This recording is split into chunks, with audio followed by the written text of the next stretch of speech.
Hello guys, सपना बहुत बड़ा था और मुझे जो काम करना नहीं था ना वही काम मुझे करना पड़ रहा है दोबारा से। और मैं जो सोचा था वो ऐसा हुआ नहीं गाइस, सच में ऐसा हर किसी के साथ नहीं होता है। ये देखो गाइस, ये मेरा इस पर इंटरेस्ट नहीं था। विंडो है गाइस, यहाँ पे फिक्स शीशा लगेगा, इसमें स्लाइडिंग लगेगा। तो पहले इसको जाम करना होता है, ये फ्रेम मिलता है असेंबल करके। तो गाइस अभी मैं असेंबल कर रहा हूँ। यहाँ पे देख सकते हो मुंबई दादर में हूँ और यहाँ भाई खुल्ला में देखिए गाइस, वहाँ पर जूम रहा होगा, अभी आपको जूम करके दिखाएंगे साइड कैमरे से। वहाँ पे दिख रहा है हाजी अली गाइस यहाँ से। और इसको तो गाइस अभी सब छोड़िए, फिलहाल मैं अपनी बात करता हूँ गाइस।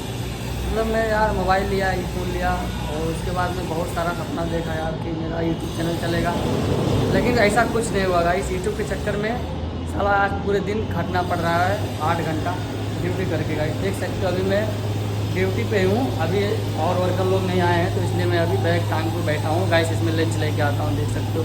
बस आज का वीडियो इतना ही, तब तक के लिए बाय बाय। नेक्स्ट वीडियो में अपनी पूरी जानकारी बताएंगे कैसे किया हुआ मेरे साथ।